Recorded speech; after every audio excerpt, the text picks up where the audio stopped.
دا ګوندونه به اخري داسې فیصله کوي لکه نن چې بلوڅ کړې ده. نو دا ځای ته باید پښتانه مجبوره نه کړي. ریاست ته موږ دا وایو چې دا خپله پالیسي، دا خپله رویه، دا خپله طریقه چینج کړه. موږ د دې ملک د دې ریاست هغه قومونه یو، هغه خلک یو چې د ریاست دفاع هر وخت دې ګوندو کړې. نن پښتون ملتپال ګوندونه چې دي هغه دا مطالبه کوي چې پوری تور دي دا کم علي وزیر د دمبرګري او دا دې رها کول سي.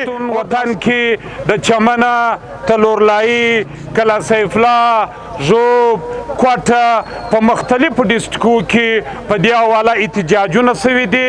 نن د پشن باچا خان چوک باندې د عوامي نېشنل پارټۍ، نېشنل عوامي پښتونخوا نېشنل عوامي پارټۍ، ان ډي ایم، پی ټي ایم عزیزانو خبره ډېره ښکاره ده چې د دې 2-3 کالو څخه زموږ په وطن کې خصوصا په پښتنو وطن کې د ژوبه څخه راواخه در کلا سیف الله تر چمنه ته امن و امان په حواله باندې ریاست چې کم جبر روان کړی دی، د پښتنو چې کم قتل عام روان دی، انساني قتل او خصوصا دویم ماشکل د پښتنو د چمن بارډر د پښتنو چې کم بارډرونه دي دا باندې په دې حواله باندې دا ملتپال ګوندونه د 2 کالو څخه په ډېر سخت احتجاج په دې حواله د ریاست څخه مطالبه کوي چې موږ د دې ملک د دې ریاست هغه قومونه یو، هغه خلک یو چې د ریاست دفاع هر وخت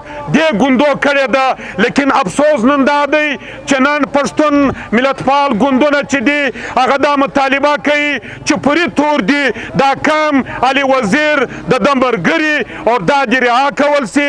او دا ښکاره ریاست چې کومه دهشتګردي شروع کړې ده لکه پرون چې په کولې کوم هغه مزدوران شهیدان سو د دې سخت غندنه کوي او دا مطالبه کوي.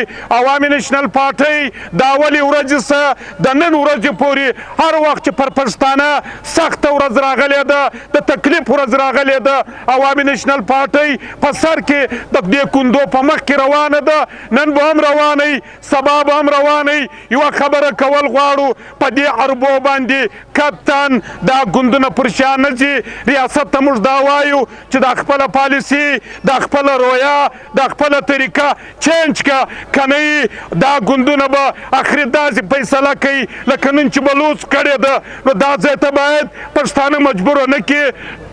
نو خاص دا کول غواړم چې د اخترآباد به په دې پشن کې یو ډېره غټه مظاهره او جلسه کېږي، په هغه کې به شرکت سره وکړو.